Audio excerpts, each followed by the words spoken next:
Now, back to Access Tech Live.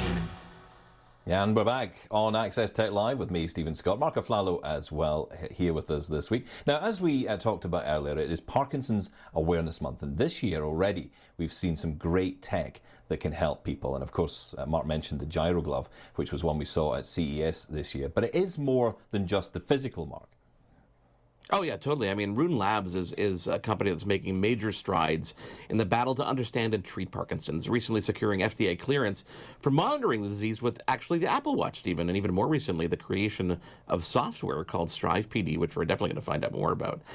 Here to dive in a bit deeper into that and the company's innovations is the CFO and COO, Swati Reichmuth. Welcome to the show. Thank you for joining us. Great. Thank you for having me. I'm excited to be here and appreciate the opportunity to, leverage April as Parkinson's Awareness Month to talk about what we're doing. Yeah, welcome. Maybe you could start by providing an overview of Rune Labs for us and your focus on Parkinson's disease.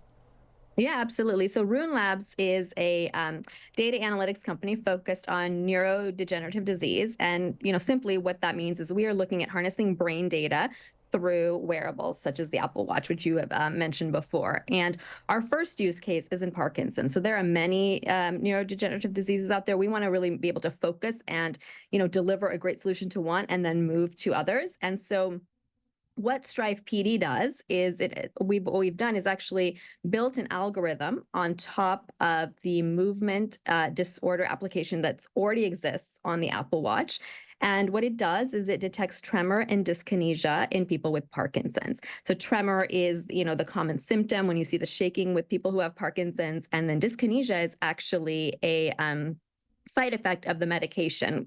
When you take dopamine to manage the tremor, the side effect is this other movement called dyskinesia. And it's actually very hard sometimes to tell the difference between the two. I speak from experience. My mom has actually had Parkinson's for 24 years. It's a long time to have Parkinson's. And we spent a lot of time, trying to talk to her doctor and work with her doctor to get the right medication regimen, whether that be dosage or frequency or time of day. And it's very anecdotal, or it has been, until I also discovered StrivePD as I started to work with Rune. And it's almost like diabetes. You really have to sort of titrate the medication just through experience and discussions with your physician. And so what StrivePD does, by wearing the Apple Watch, it can actually detect the tremor and dyskinesia, as I mentioned, and output it onto an app on the iPhone that actually shows you graphically your tremor and dyskinesia separately over time, whether that be a day, weeks, or months. And it's an extremely powerful tool then for yourself as you manage the disease, and also to have a discussion with your physician about how your disease is actually progressing, what your symptoms are, right? Instead of just sort of writing it down in a notebook or, thinking that you're feeling these things at certain periods of time, you actually have another digital device and tool now that can help actually communicate what is happening to you with Parkinson's. That's so super cool. Did StrivePD come out of the existence of the Apple Watch, or was it something that was in development and the Apple Watch happened to come along and suddenly you realized, wait a second, there's a perfect marriage here? Yeah, we were actually, so we, the company started by our CEO, Brian Pepin, right? The premise really was what he was starting to see is just this big gap in data around neurological disease and neurodegenerative disease to help actually treat the disease, and then also, support clinical trials in generation of new therapies for the disease. So that's how the company started. And then we learned that Apple was actually investing in creating this movement disorder application that I just talked about. They spent a lot of time validating that. And so once we learned about that, we knew that we had a great sort of use case in which we could use a consumer device. I think that's the differentiation with our product versus other medical devices, even for Parkinson's tracking that exist, is that we're leveraging a consumer device that exists that anyone can go and purchase in the market and pair with their iPhone. It's interesting when you talk about the reality of people who live with Parkinson's feeling a progression. And in a sense, what this is doing is actually providing validation for that. And that actually can be really powerful, I guess, to people who have Parkinson's, that it's not in their heads. That's correct. And again, I mentioned to you, my mom has Parkinson's. And so we sort of day in, day out, live with this with her. My brother and I are her caregivers. And I think it's exactly what you just said. It validates, right, what we see or what we're anecdotally trying to explain to the physician. And I think once you see that and you see the validation, you can actually start to better manage it, better start to treat it, and just from just a whole body self, like feel that there is support, not just from your clinician, but some other tool that's with you day in and day out, versus your clinician who you see maybe once a quarter, once every 6 weeks, that is supporting you throughout this process. So if they're going to ask you what kind of insights, other than obviously distinguishing the two there, what other kind of insights can we gain from the data that's collected by the app itself? Yeah, so the app, and again, this is the beauty of, leveraging a consumer device that has done a lot of the work. Any, Parkinson's for sure, but other disease states are really impacted by life and lifestyle. So, exercise, for example, is something that heavily impacts Parkinson's disease, right? The more you exercise, and it has to be done sort of at the pace that, if you have Parkinson's, you can manage, but exercise is known to help manage the symptoms, improve the symptoms, help people with Parkinson's sort of, be able to conduct daily activities better. So that is tracked through your Apple Watch. Things like sleep are impacted through Parkinson's. And so that is also tracked through the Apple Watch.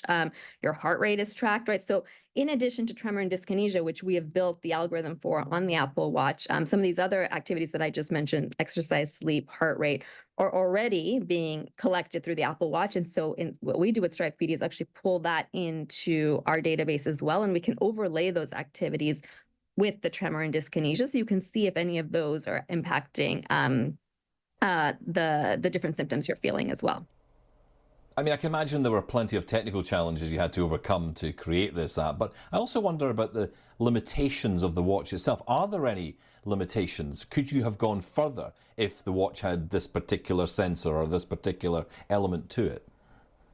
Well, and I didn't mention this actually, one of the other things we look at is medication management, because again, how you're taking the medication, when you take it, impacts your tremor and dyskinesia, but that is something that the patient has to manually input. And so, as we start to talk about things like AI, and I won't get too far into that because, I think everyone is sort of exploring and figuring out what that means to them. But if we can start to pull in some of these things that a patient has to report today through sort of, AI type of applications, I think that would be extremely powerful, not just for Parkinson's, but in healthcare as a whole. Swati, do you think that and based on your feedback from actual patients who are using this, a Parkinson's diagnosis can be really scary for people. I know people personally who have looked at it and they think it's a life sentence. But I think that the way technology has evolved, we're looking at Parkinson's a little bit differently. And thanks to apps and data like this, are people finding it a welcoming approach, that they know more about what's going on and they can actually treat it a bit better? What's the response been?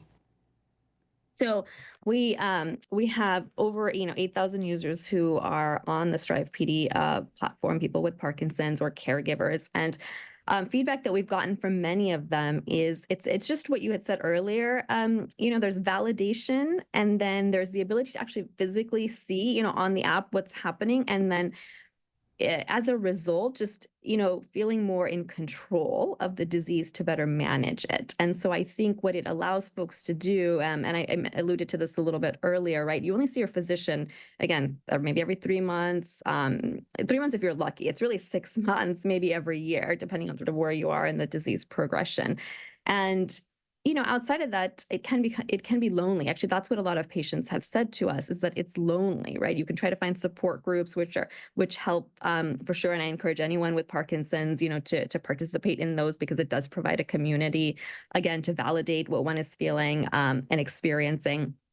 But I think, what digital tools like this do, and this is the whole premise of digital health, which is the space we play in, is to better understand and manage your disease outside the doctor's office, where you spend 99.9% of your time.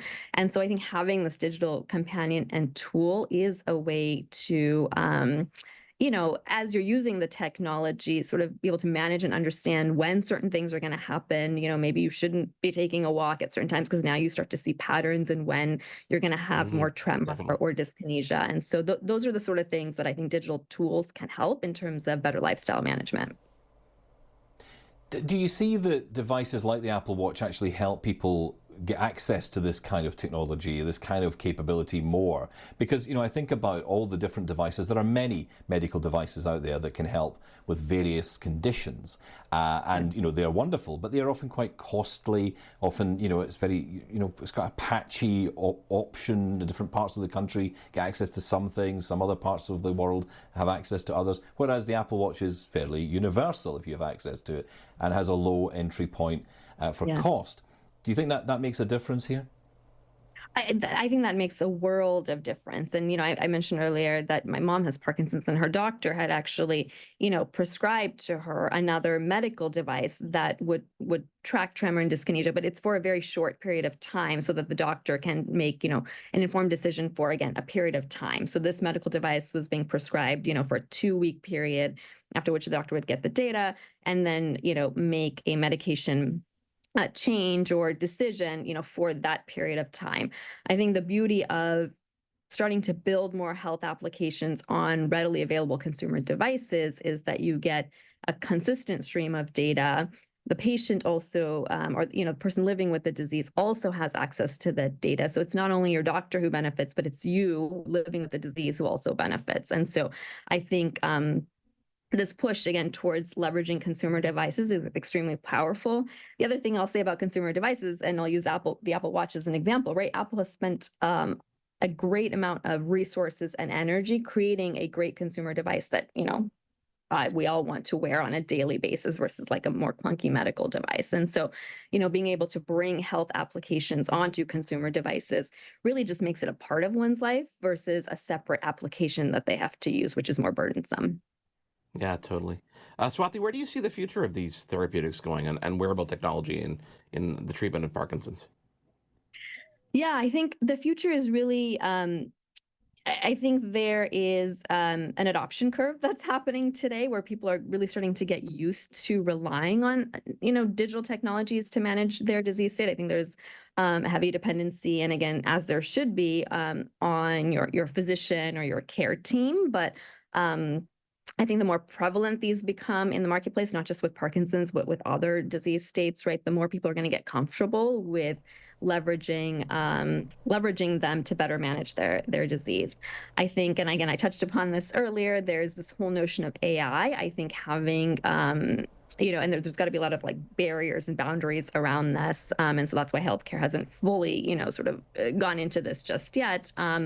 But, having that digital companion that can really help you manage all aspects of your life, really, not just the disease, right, but your life. I think that's where we want to get to with these digital tools is better life management instead of disease management. AI, of course, will make a huge difference down the line, but, it feels that we're in a good place now, even with the technology we have literally on our wrist, which is quite amazing. Swati, it's been great talking to you today. Thank you so much for coming on and sharing the story of your app. Thank you very much. Appreciate the time. Have a good day. When we return, we're going to talk all about the new features of Meta's Ray-Ban frames. We told you they're now available in Canada in beta, but we didn't tell you is that we're going to attempt a little demo time after a quick break here on Access Tech Live.